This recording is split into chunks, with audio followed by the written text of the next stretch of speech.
کہہ دو کہ اللہ جسے چاہتا ہے گمراہ کرتا ہے، اور جو اس کی طرف رجوع ہوتا ہے اس کو اپنی طرف کا رستہ دکھاتا ہے، یعنی ان کو جو ایمان لاتے اور جن کے دل اللہ کی یاد سے آرام پاتے ہیں ان کو۔ اور سن رکھو کہ اللہ کی یاد سے ہی دل آرام پاتے ہیں۔ جو لوگ ایمان لائے اور عمل نیک کیے ان کے لیے خوشحالی اور عمدہ ٹھکانہ ہے۔ اور اگر شیطان کی طرف سے تمہارے دل میں کسی طرح کا وسوسہ پیدا ہو تو اللہ سے پناہ مانگو، بے شک وہ سننے والا ہے، سب کچھ جاننے والا ہے۔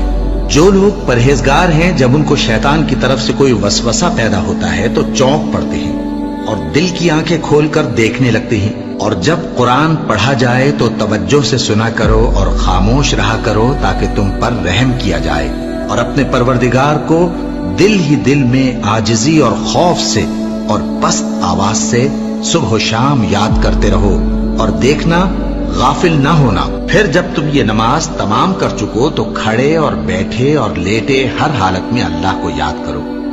پھر جب تم مطمئن ہو جاؤ تو پورے آداب کے ساتھ نماز پڑھو۔ بے شک نماز کا مومنوں پر اوقات مقررہ میں ادا کرنا فرض ہے۔ مسلمانوں، نجات نہ تو تمہاری آرزوؤں پر ہے اور نہ اہل کتاب کی آرزوؤں پر۔ جو شخص برائی کرے گا اسے اسی طرح کا بدلہ دیا جائے گا، اور وہ اللہ کے سوا نہ کسی کو حمایتی پائے گا اور نہ مددگار۔ اور جو کوئی رحمان کی یاد سے آنکھیں بند کر لے یعنی تغافل کرے، ہم اس پر ایک شیطان مقرر کر دیتے ہیں تو وہ اس کا ساتھی ہو جاتا ہے، اور یہ شیطان ان کو رستے سے روکتے رہتے ہیں اور وہ سمجھتے ہیں کہ وہ سیدھے رستے پر ہیں، یہاں تک کہ جب وہ ہمارے پاس آئے گا تو اس شیطان سے کہے گا کہ اے کاش مجھ میں اور تجھ میں مشرق و مغرب کا فاصلہ ہوتا، تو برا ساتھی ہے۔ اے اہل ایمان، اللہ کا بہت بہت ذکر کیا کرو اور صبح و شام اس کی پاکی بیان کرتے رہو، وہی تو ہے جو تم پر رحمت بھیجتا ہے اور اس کے فرشتے بھی، تاکہ تم کو اندھیروں سے نکال کر روشنی کی طرف لے جائے۔ اور اللہ مومنوں پر مہربان ہے۔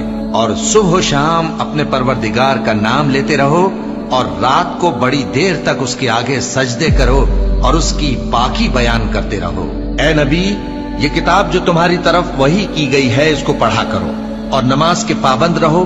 کچھ شک نہیں کہ نماز بے حیائی اور بری باتوں سے روکتی ہے، اور اللہ کا ذکر سب سے بڑا ہے، اور جو کچھ تم کرتے ہو اللہ اسے جانتا ہے۔ مومنوں، جو پاکیزہ چیزیں اللہ نے تمہارے لیے حلال کی ہیں ان کو حرام نہ کرو، اور حد سے نہ بڑھو کہ اللہ حد سے بڑھنے والوں کو دوست نہیں رکھتا، اور جو حلال و طیب روزی اللہ نے تم کو دی ہے اسے کھاؤ، اور اللہ سے جس پر ایمان رکھتے ہو ڈرتے رہو۔ ایمان والو، شراب اور جوا اور بت اور پانسے یہ سب ناپاک کام اعمال شیطان سے ہیں، سو ان سے بچتے رہنا تاکہ تم کامیاب ہو جاؤ۔ شیطان تو یہ چاہتا ہے کہ شراب اور جوئے کے سبب تمہارے آپس میں دشمنی اور رنجش ڈلوا دے اور تمہیں اللہ کی یاد سے اور نماز سے روک دے۔ تو کیا تم لوگ ان کاموں سے باز آؤ گے؟